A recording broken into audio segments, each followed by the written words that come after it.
कि हर घर में एक वकील की जरूरत है। पढ़ाइए, अपने बच्चों को वकील बनाइए। अब तक डॉक्टर इंजीनियर बनाते गए, लेकिन आपके लिए, आपके हक के लिए, आपके राइट्स के लिए लड़ने के लिए वकील होने की जरूरत है। बिस्मिल्लाहिर्रहमानिर्रहीम। अज़ीज़ान मिल्लत इस्लामी, अस्सलाम वालेकुम रहमतुल्लाहि बरकातुहू। जैसे कि आप लोग जानते हैं, कल या परसों का सिविल कोर्ट का एक ऑर्डर है जहां पर अजमेर शरीफ के नीचे शिव मंदिर है बोलकर क्लेम है, तो उसके लिए सर्वे का जो है सो परमिशन मिल गया। मेरे को समझ में ये नहीं आता है कि एक मामूली सी, हम बीन है हाई कोर्ट एडवोकेट, एक मामूली सी अगर परपेचुअल इंजेक्शन लेना है सिविल सूट में तो notice to the other side बोलते हैं। उसकी सुनवाई हुए वक्त कुछ भी जो है सो अलाउ नहीं करते। ये इतना बड़ा जो है सो बर्निंग सेंसेशनल मैटर्स है हिंदुस्तान की तारीख के। ऐसे सेंसेशनल मैटर्स में ये छोटे सिविल जजेस जो है सो सर्वे करने के लिए परमिशन देते रहे।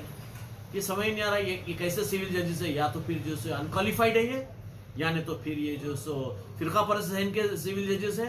इसी तरीके से जो संभाल मस्जिद का सर्वे वन साइड हुआ, उसमें भी जो सो अदर साइड नोटिस नहीं गए, अदर साइड का जो सो सुनवाई नहीं हुई। ये किस तरीके से जुडिशरी चल रही समझ नहीं आ रहा हिंदुस्तान की तारीख में। शुरू होता बाबरी मस्जिद से, ज्ञानपाई मस्जिद, मथुरा मस्जिद, संभल मस्जिद, अब अजमेर शरीफ की।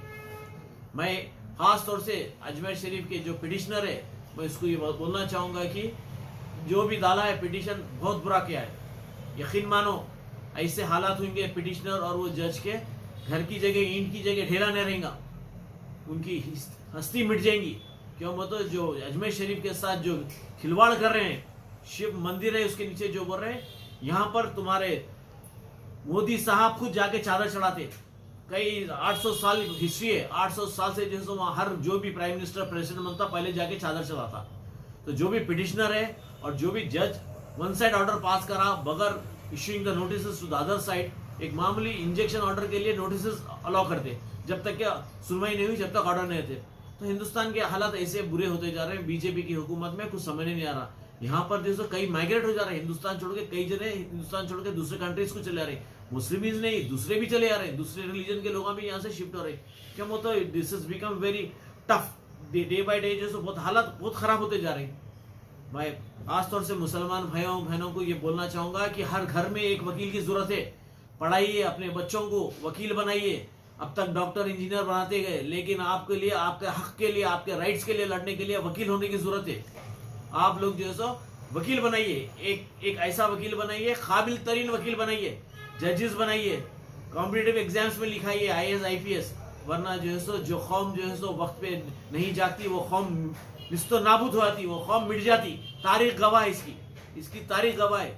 आप अपने बच्चों को काबिल तरीन वकील कॉम्पिटिटिव एग्जाम्स में उतारिए ताकि वो खुद अपनी आवाज बन के उठे, वरना आप मिट जाएंगे, आप निस्तो नाबूद हो जाएंगे। तो अजमेर शरीफ का जो इश्यू हुआ है, that is not at all acceptable.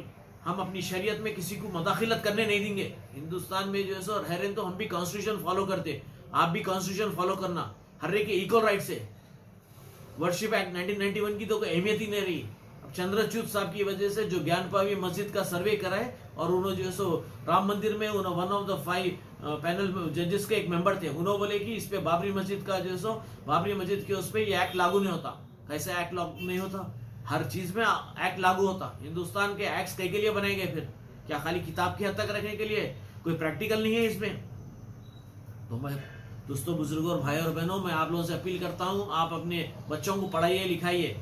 फतरे मारने से कुछ फायदा नहीं है, कुछ नहीं होगा। फतरे मारेंगे, जला देंगे गाड़ियां, आपके ऊपर केसेस बुक होंगे। आप फॉलो करो, लॉ एंड ऑर्डर को फॉलो करो। आप अपनी आवाज बनकर कोर्ट में जाओ, लोअर कोर्ट में नहीं, हाई कोर्ट नहीं, सुप्रीम कोर्ट के दरवाजे खटखटाओ।